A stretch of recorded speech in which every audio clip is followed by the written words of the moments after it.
Hello and welcome to Info Hills. My name is Navneet and आज का जो lecture है वो पाइथन की इस सीरीज़ का एक और अगला लेक्चर है। दैट इज़ व्हाट कैसे पाइथन का हम पहला प्रोग्राम लिखते हैं वो हम सीखेंगे। सो पाइथन का पहला प्रोग्राम कैसे लिखा जाता है उसके लिए आपको आइडियली चाहिए जो कि इंटीग्रेटेड डेवलपमेंट लर्निंग एनवायरनमेंट है, या आईडी कोई भी आप पाइचाम यूज़ कर सकते हैं, कुछ भी जो हमने डिस्कस किया था। या कोई कोड एडिटर। अब अभी जो हम लिखने वाले हैं पाइथन का पहला प्रोग्राम, आप आइडियली ओपन करेंगे, वहां पर आपके सामने स्क्रीन आएगी, है ना, और उसमें जाके आप वहां पर लिख देंगे। तो आप जब लिखेंगे यहाँ पर, सबसे पहले मैं चाहता हूँ कि एक हेलो मैसेज, जो हेलो वर्ल्ड है, वो डिस्प्ले होना चाहिए, या कोई भी आप मैसेज दे सकते हैं, दिस इज पाइथन और वट। तो उसके लिए हम क्या करेंगे, हम यहाँ पर लिखने वाले हैं प्रिंट। अब प्रिंट यहाँ पर लिखा और प्रिंट के आगे यहाँ पर हम लिखेंगे welcome to Python. So we will write welcome to Python। तो हम लिखेंगे welcome to Python। अब Python की ये जो हम लिखा है, ये Python का welcome to Python जो मैसेज है वो डिस्प्ले करवाने के लिए रखा गया है कि welcome to Python मैसेज जो है वो डिस्प्ले हो जाए। तो डिस्प्ले हो जाए कहाँ पर, आउटपुट स्क्रीन पर। जो आउटपुट स्क्रीन यहाँ पर क्या होने वाली है, कंसोल एप्लीकेशन होने वाली है।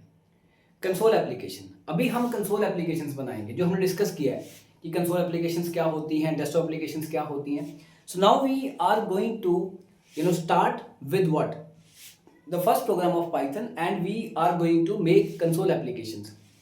तो इसकी जो आउटपुट आएगी वो लिखा आएगा वेलकम टू पाइथन, बट इसके पीछे बहुत सारी चीजें और हैं, एंड दैट इज व्हाट, कि ये जो प्रिंट लिखा गया है ये है क्या, what is print here. No, print is what here. अगर मैं कहूं तो प्रिंट एक फंक्शन है। फंक्शन, ये फंक्शन क्या चीज होती है, व्हाट इज फंक्शन। फंक्शन जो है वो कोई भी काम जिसको आप फंक्शन बोल सकते हैं, किसी भी काम का करना उसको हम फंक्शन बोल सकते हैं। जैसे हर एक पर्टिकुलर चीज का एक पर्टिकुलर फंक्शन होता है। जैसे आंखों का फंक्शन है देखना, कानों का फंक्शन है सुनना, ऐसे बहुत सारे हर एक चीज का अपना अपना फंक्शन है। पंखे का फंक्शन है हवा देना। फंक्शन, और फंक्शन जो होता है ये याद रखना, वो हमेशा अपना पर्टिकुलर टास्क ही करता है, पर्टिकुलर टास्क ही परफॉर्म करता है जो उसको दिया गया है। मतलब पंखा हवा ही देगा, पंखा आपके लिए खाना नहीं बनाएगा, जो जिसके लिए बनाया गया है। कान सुनेंगे ही, कान देखेंगे नहीं। दिस इज व्हाट, कि पर्टिकुलर चीज के लिए पर्टिकुलर जो फंक्शन बनाया गया है वो अपना काम करेगा, पर्टिकुलर टास्क परफॉर्म करेगा। और यहां पर भी जो लिखा गया है प्रिंट, अब प्रिंट क्या है, फंक्शन है। ये भी क्या करेगा, एक पर्टिकुलर टास्क परफॉर्म करेगा, और जो भी आप इसके अंदर मैसेज अंदर लिखेंगे वो उसको डिस्प्ले करवा देगा। ये जो ब्रैकेट यहाँ पर लगी गई है ये क्या है, ये जो ब्रैकेट्स यहाँ पर लगाई गई हैं, ये जो ब्रैकेट्स हैं ये इसकी एक रिकॉग्निशन है, पहचान है, इसको आप पहचान सकते हैं। प्रोग्रामिंग लैंग्वेजेस पाइथन ही नहीं है, और भी बहुत सारी लैंग्वेजेस हैं। मैंने ये बार बार कह रहा हूँ कि आप सिर्फ पाइथन ही नहीं सीख रहे हैं, आप बाकी लैंग्वेजेस भी सीख रहे हैं, C++, जावा, .NET, एनी बाकी प्रोग्रामिंग लैंग्वेजेस भी सीख रहे हैं। तो आप इस ढंग से इसको सीखें कि आपको ऐसा लगे कि जो आप सीख रहे हैं, पाइथन सीख रहे हैं, तो उसमें जो अभी आपको सिखाया जा रहा है वो बाकी लैंग्वेजेस में भी होगा। तो मैं कह रहा हूँ कि ये फंक्शन, और फंक्शन की रिकॉग्निशन क्या है, ये पैरेंथेसिस, कि कोई भी कहीं भी किसी भी प्रोग्रामिंग लैंग्वेजेस में ऐसे करके पैरेंथेसिस लगी होंगी तो आप उसको फंक्शन बोल सकते हैं। ठीक है, फंक्शन, या एक टर्म है मेथड, पर वो अभी डिस्कशन का जो उसका वाला पार्ट नहीं है। ये जो है यहाँ पर आप इसको यहाँ पर जो पैरेंथेसिस लगी हैं इसको आप फंक्शन बोल सकते हैं, और इसके आगे कुछ लिखा होगा, जैसे यहाँ प्रिंट लिखा है उसके आगे पैरेंथेसिस लगी है, तो इसके आगे भी पैरेंथेसिस लगी, तो जिसके आगे भी पैरेंथेसिस लगी होंगी वो फंक्शन गिना जाएगा, उसको फंक्शन बोल देंगे, और फंक्शन कोई ना कोई टास्क परफॉर्म करेगा। अब ये जो फंक्शन यहाँ बनाया गया है प्रिंट, आपको क्या लगता है ये फंक्शन क्या मैंने बनाया? नहीं, ये फंक्शन जो है ये पहले से बना पड़ा है। अब इसको भी समझते हैं। देखिए, आप सपोज करिए आपने घर पे किसी मैकेनिक को बुलाया, आपने कॉल की, आपका कंप्यूटर खराब हो गया है, आपने उसको ठीक करने के लिए बुलाया, या लैपटॉप खराब हो गया उसको ठीक करने के लिए बुलाया, या कुछ भी ठीक करने को, एसी ठीक करने को बुलाया। सपोज अब वो जो आपने बुलाया है, जिसको एसी ठीक करने वाले को बुलाया है, तो वो आया और आपने उसको कहा कि मेरा एसी खराब हो गया है, उसको ठीक कर दो। वो आया, और जब वो एसी ठीक करने लगा आप वहां से चले गए, और जैसे वापस आए आपका एसी आपको ठीक मिल गया। तो आपको लगा यार, आपने ये भी देखना है कि उसने वो एसी खोला भी होगा, सब कुछ किया, बट आपने कहा यार एसी ठीक हो गया, अच्छा ये कैसे, आपने क्या किया, आपने तो कुछ भी नहीं किया। आप ऐसा नहीं बोल सकते, क्योंकि उसने अपना काम किया है, उसने सारा एसी खोला होगा, उसको साफ किया होगा, कोई अगर कोई चीज़ खराब होगी तो उसको ठीक किया होगा, ये सारी चीज़ उसने की होंगी, पर वो आपके सामने नहीं की। तो आपका काम सिर्फ क्या था कि आपने एसी वाले को सिर्फ बुलाया, बाकी सारा काम जो था वो उसको आता था, वो चला गया उसके हाथ, तो आपके लिए वो काम सामने में नहीं आया। ऐसे ही आपने यहाँ पर क्या किया, जो प्रिंट लिखा गया है, ये जो फंक्शन है ये आपने नहीं बनाया।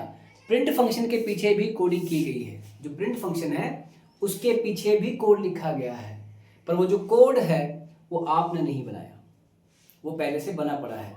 आपने मतलब एज बीइंग ए प्रोग्रामर आपने नहीं बनाया, जो आप इसको पाइथन को यूज़ करने वाले हैं, बट जो जिन्होंने ये पाइथन बनाई है उन्होंने ये कोड बनाया है। इसके पीछे ध्यान देना कि पाइथन की प्रिंट जो लिखा गया है इसके पीछे भी कोड है, मतलब आपके प्रोग्राम को चलाने के लिए भी पीछे प्रोग्राम्स काम करते हैं, आपके प्रोग्राम को चलाने के लिए भी पीछे प्रोग्राम्स काम करते हैं, getting.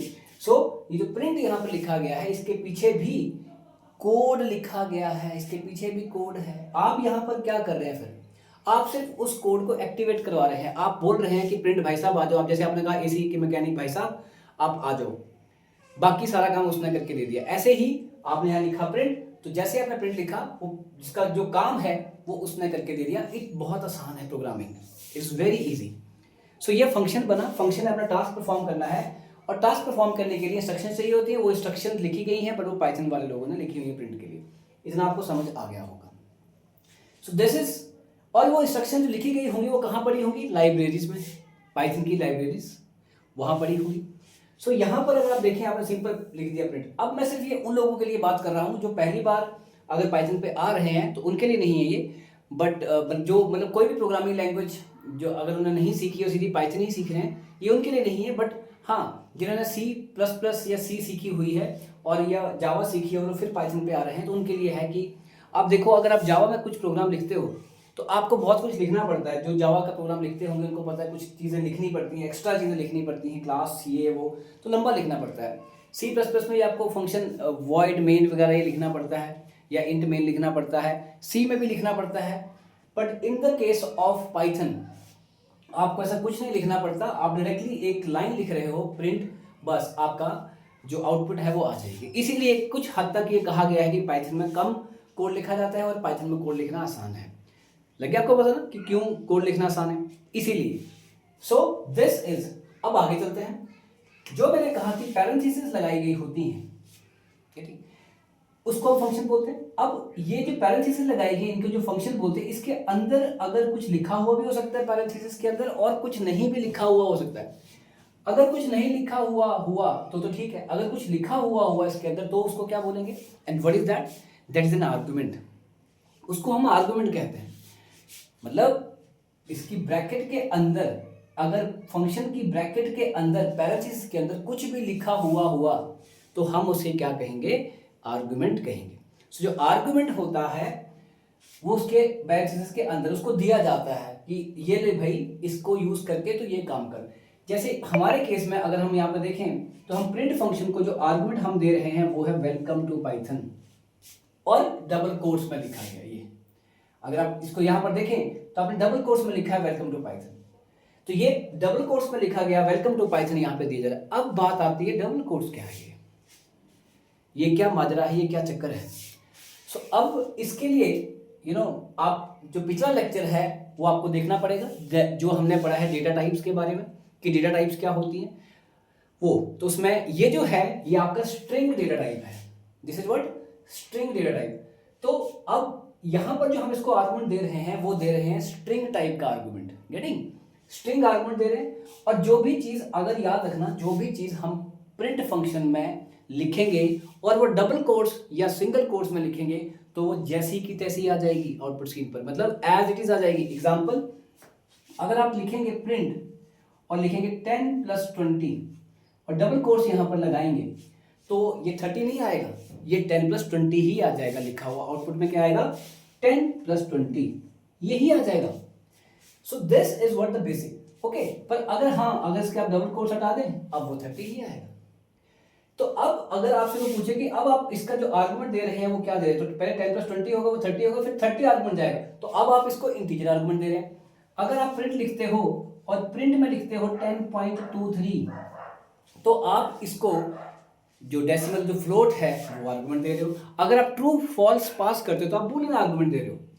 Getting? So this is what, कि आप आर्गुमेंट क्या पास कर रहे हो, आप किस तरह का आर्गुमेंट पास कर रहे हो। तो आप यहां पर स्ट्रिंग आर्गुमेंट पास कर रहे हो, यहां पर आप इंटीजर आर्गुमेंट पास कर रहे हो, और यहां पर आप फ्लोट आर्गुमेंट पास कर रहे हो। तो ऐसे ही ये सीरीज चलती रहेगी, आप इसको देखते रहिए और आई गारंटी यू कि आप इसमें बहुत कुछ सीखने वाले हैं।